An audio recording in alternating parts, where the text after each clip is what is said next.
নওয়াজ শরীফের মেয়ে একদিন আমাদেরকে খুব জ্বালা যন্ত্রণা করলো। শুনতে খুব হাস্যকর মনে হলো, এটা কিন্তু একটা সত্যি। তাকে আমি পার্সোনালি চিনি না, সে আমাকে চিনে না, কিন্তু সে যন্ত্রণা দিয়েছে পুরো পাকিস্তানবাসীকেই, কিন্তু সাথে সেদিন আমরা পর্যটক হিসেবে আমরাও সাফার করলাম। যেটা হয়েছিল, আমরা সেদিন লাহোরের ট্রিপটা, আমাদের 2 দিন লাহোর থাকার কথা ছিল, সেটা কমে 1 দিন হয়ে যায়, 1.5 দিন হয়ে যায়। কারণ আমাদের বিভিন্ন দিকে আমাদের ডিলে হচ্ছিল, আসতে লেট হয়ে যায়, যেহেতু আমাদের গিলগিতে ল্যান্ডস্লাইড হয়েছিল। এই কারণে আমাদের ওইদিকে ট্রিপটা লম্বা হয়ে এদিকে ট্রিপ শর্ট হয়ে আসে। সেটা আমাদের কোনো আপত্তি ছিল না, যেহেতু ইট ওয়াজ ইটসেলফ এন এক্সপিরিয়েন্স। আমাদের পরিচিত একজন ট্রাভেলার আছে, সে তার ওয়াইফ এবং তার বাচ্চা মিলে আমাদেরকে কিছুটা ঘোরাতে নিয়ে যাবে বলেছিল। আমরা ঠিক আছে, ফার্স্ট একটা ঐতিহাসিক একটা লাহোরের একটা মসজিদ দেখলাম, দেখে ওদিকে ঘোরাঘুরি করছি। লাহোরের ওল্ড সিটি দিয়ে যাচ্ছি। লাহোরের ওল্ড সিটিটা বেশ ইন্টারেস্টিং, একটা কন্ট্রাস্ট। লাহোর, দিল্লি, আগ্রা, ফতেহপুর সিক্রি, এই 4টা মিলেই কিন্তু আসলে মুঘল সাম্রাজ্যের বিভিন্ন রাজধানী ছিল। তো এই কারণে দিল্লির সাথে, এবং দিল্লির স্পেশালি ওল্ড দিল্লির সাথে লাহোরের বেশ কয়েকটা মিল আছে। সেই লাল লালচে টাইপের বিল্ডিং, দিল্লির জামা মসজিদ এবং বাদশাহী মসজিদ, দুটোই দেখতে কাছাকাছি। এই মসজিদটাও জাহাঙ্গীরেরই বানানো ছিল।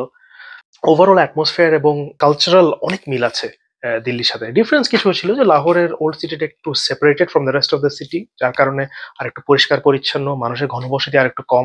টুরিস্ট অবশ্যই ভারতের চেয়ে তো টুরিস্ট কম, সেই ট্যুরিজমও একটু কম ছিল, এই জন্য বেশ ভালোই লাগছিল। যেখানে নওয়াজ শরীফের মেয়ের সাথে সমস্যা হয়।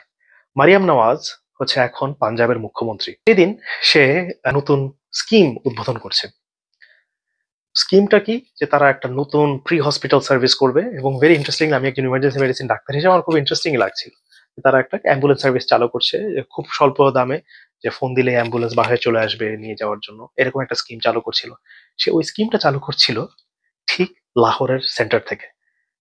শত শত অ্যাম্বুলেন্স দিয়ে ভরে ফেলা হয় লাহোরের দুর্গ, লাহোর ফোর্ট এবং বাদশাহী মসজিদের মাঝখানের যে জায়গাটা, ওই জায়গাটাতে। জায়গাটা আমার বেশ ইন্টারেস্টিং। এক পাশে মহারাজা রঞ্জিত সিং এর সমাধি, এদিকে এই পাশে বাদশাহী মসজিদ, এই পাশে লাহোর দুর্গ। লাহোর দুর্গ হচ্ছে আবার আগ্রাতে, যদি আগ্রা ফোর্ট, আগ্রা দুর্গতে যারা গিয়েছেন, বেশ কাছাকাছি। সেই দিন মারিয়াম নামাজ আসার জন্য সবগুলো বন্ধ, কোনোটাতেই ঢুকে যাবে না। তা এখন কি করব? এখন এত দূর আসলাম, লাহোরে এসে যদি এই জিনিসটা আমরা দেখতে না পারি, তো এটা খুবই স্যাড একটা ব্যাপার হবে। তো আমরা আশপাশে কিছু একটা খুঁজছিলাম, খুঁজতে গেলাম এমন একটা জায়গায় যেটার নামও আপনারা রিসেন্টলি হয়তো শুনেছেন, হীরামান্ডি। হীরামান্ডি, যেটা নেটফ্লিক্স এর কারণে বেশ পপুলার হয়ে গিয়েছে। হীরামান্ডির জায়গাটা হচ্ছে বাদশাহী মসজিদের জাস্ট পাশে, উত্তর দিকে একটা রাস্তার উপরেই যে জায়গাটাকে বলা হয় হীরামান্ডি। একসময় যাই থাক, এখন এটা বেশ মোটামুটি একটা হচ্ছে খাবার দাবার ইত্যাদির জন্য। ওই রাস্তাও ব্লক করা। তা এখন আমাদের সাথে যারা ছিল, আমাদের ফ্রেন্ডরা, তাদেরকে একটু বললো, দেখো ফরেনার আসছে, তাদের এই সেই সমস্যা। এবং এখানেও পলিটিক্যাল একটা রিয়ালিটির একটা এক্সাম্পল, যে ইভেন গার্ড, যে সরকারি গার্ড, যে সেও মুখ্যমন্ত্রীকে গালাগালি করছে এবং বলছে, আরে এই এদের জন্য সব নষ্ট হয়ে গেল, পুরো দেশটাই খেয়ে ফেললো। এবং এই যে একটা anti army, anti PPP, anti PML একটা যে ভাইব, এটা পুরো পাকিস্তানে আমাদের 12 দিনে আমরা ফেস করেছিলাম। এবং তাদের মোটামুটি একটা অ্যান্টি ভাইব হয়ে গেছে। তারা সবাই খুবই বিরক্ত। এমনকি যারা আমার পরিচিত কিছু ফ্রেন্ড ট্রেন্ড আছে, যারা আর্মিদের সাথে ভালো রিলেশন আছে, তারাও খুবই বিরক্ত। মানে তারা খুব বিরক্ত। এক হচ্ছে ততদিনে তাদের মূল্যস্ফীতি হচ্ছে, খাবার দাবারের দাম অনেক খারাপ, চলাফেরা খুব ডিফিকাল্ট হয়ে গেছে। তার উপরে তাদের দেশটাকে তাদের মতে ইমরান খান ভালোর দিকে নিচ্ছিল, এবং তারা এসে এটাকে আটকে দিল এই কারণে। এবং মারিয়াম নওয়াজের বেশ নেগেটিভ, ওপেনলি নেগেটিভ বয়ান দেওয়া হচ্ছিল। যাই হোক, কোনো মতে একটু ঢুকলাম, ঢুকে এখন কোনো রেস্টুরেন্টে বসতে দিচ্ছে না। কারণ শেখ হাসিনার আমলে বাংলাদেশ, আপনারা জানেন যে ম্যাডাম যখন সামনে দিয়ে যায়, ওইদিকে কাউকে বসা যায় না, ওই বারান্দায় যাওয়া নিষেধ ছিল, এরকম টাইপের কিছু কাহিনী ছিল এক সময়। তো কাছাকাছি ওই দিকের কোনো রেস্টুরেন্টকে খুলতে দেয়া হবে না, কারণ এটা বাদশাহী মসজিদের দিকে ফেসিং করা, ওখানে ম্যাডাম আসছে। যাই হোক, করে একটা রেস্টুরেন্ট পেলাম, যেটা ছাদ থেকে গিয়ে আমরা কিছু ছবি টবি তুলতে পারলাম। বাদশাহী মসজিদের ম্যাডামের মধ্যে ভাষণ টাষণ দিচ্ছে, দিয়ে টিয়ে শেষ করে ফেললো। আমরা বসে কি আর করবো, কিছুক্ষণ আটা টাটা দিলাম। একদিকে লাহোর ফোর্টের কিছু ছবি তুলি, মহারাজা রঞ্জিত সিং এর সমাধির ছবি তুলি, বাদশাহী মসজিদের ছবি তুলি।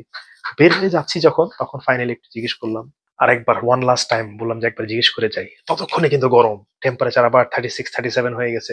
এমনিতেই আর্লি আসার চেষ্টা ছিল, যে আর্লি যাব। তো যেটা হয় যে জুমার দিন ছিল, জুমার দিনে মসজিদ বন্ধ করে তিনি প্রোগ্রাম করতে গেছেন। এটা অবভিয়াসলি একটা মুসলিম দেশে একটা বেশ বড় একটা হইচই শুরু হয়ে গেছে। এর কারণে যেটা হচ্ছে, লাহোর ফোর্ট খুলবে না, রঞ্জিত সিং এর সমাধিও খুলবে না, কিন্তু বাদশাহী মসজিদটা জুমার জন্য খুলে দেওয়া হয়েছে। তখন 11টা 11:30 বাজে, জুমার টাইম ঠিক তখনও হয়নি। আমরা তাও গেলাম, এবং বাট একটা বেশ ইন্টারেস্টিং এক্সপিরিয়েন্স হলো যে বাদশাহী মসজিদের মতো বিশাল একটা মসজিদ টাইম পেয়েছি to do for us, no one else, তেমন কেউই ছিল না। সেখানে গিয়ে কিছু ছবি টবি তুললাম। আমার 3 কোয়ার্টার নিয়ে গার্ড একটু মাইন্ড করলো, বললাম যে ভাই আমি তো আসলে এটা দিয়ে নামাজ পড়ি, এমন তো না যে আমি খুব বেশি শর্ট কিছু পরে আসছি। তাও কিছুক্ষণ কথা টথা বলে হাসি খুশি হয়ে তারপরে সেই গার্ডই আমাদেরকে কিছু ছবি টবি তুলে দিল।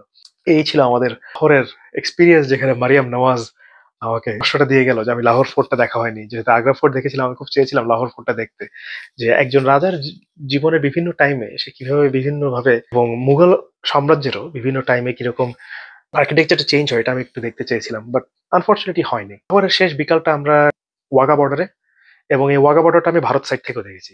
অমৃতসরের সাইড থেকে এসেছিলাম, ভারত সাইড থেকে এটা বেশ বিশাল একটা জাঁকজমকপূর্ণ একটা আয়োজন হয়। পাকিস্তান সাইডে যেটা আমাকে আমার ফ্রেন্ড বললো যে একসময় বেশ বড়সড়ই হতো, কিন্তু এখন যেহেতু একটা অ্যান্টি পাকিস্তান টাইপের একটা ফিলিং হয়ে গেছে, এই জন্য এটা অত বড় করে হয় না, কিন্তু তাও একটা বেশ চাঞ্চল্যকর হয়। দুই পাশ থেকেই সোলজাররা আসে, এসে একটা ভাব সাপ নেয়, উঁচু উঁচু করে করে বুট তুলে তুলে আবার এসে মোচ মোচ দেখিয়ে এরকম এরকম করছে করে তারা নিজেদেরকে মানে একজন আরেকজনের সামনে একটা হ্যাডম দেখানো অলমোস্ট বলা যেতে পারে। তো এই প্রোগ্রামটা হয়, তারপর ফ্ল্যাগ গুলো নামানো হয়, ফ্ল্যাগ গুলো নামানোর পর খুবই ইন্টারেস্টিং, তারা হাত মেলায়, হাত মিলিয়ে তারা অফিসিয়ালি ক্লোজ করে দেয়। সাইডে অবভিয়াসলি ইন্টারেস্ট একটু অনেক বেশি মজার ছিল। আহ, হঠাৎ করে ছেড়ে দিল, কয়েকজন মহিলা গিয়ে নাচানাচি করলো, ভাবটা এমন ছিল যে তারা নেচেই যেন পাকিস্তানকে হারিয়ে দিবে, এমন একটা কিছুটা প্রোপাগান্ডা ছিল। ভারত সাইডে যেবার গিয়েছিলাম আমি, এসএফ থেকে অনেক কিছু বলা হয় যে তারা কিভাবে পাকিস্তান এবং বাংলাদেশ থেকে ভারতকে খুব সেফ রাখা হয়, এসএফ এই করছে সেই করছে। পাকিস্তান সাইডটা ছিল আরেকটু টোন ডাউন, কিছুটা মিলিটারি ভাব ছিল, কিন্তু আরেকটু ছিল হচ্ছে আমরা বিভিন্ন জাতির মানুষ, সিন্ধু মানুষ, পাঞ্জাবি, পাশতু এবং কাশ্মীরি বিভিন্ন জাতির একটা রিপ্রেজেন্টেটিভ আসে, এসে একটু ফ্ল্যাগ ফ্ল্যাগ নাড়ানো হয়, একটু গান বাজনা হয়। এই যেটা ছিল যে মানুষ যেহেতু একটু কম, পাকিস্তান সাইডে অনেক কাছে যাওয়া যায়, একেবারে গেটে, বর্ডার গেটে গিয়ে লাইন ধরে ছবি তোলা যায়। এবং এই কারণে আমার খুব ইন্টারেস্টিং দুটো ছবি আছে, আমি ভারতে দাঁড়িয়ে জিন্নার সাথে ছবি তুলছিলাম, পাকিস্তানে দাঁড়িয়ে গান্ধীর সাথে ছবি তুলেছিলাম। এটাই লাহোরের ফাইনাল এক্সপিরিয়েন্স।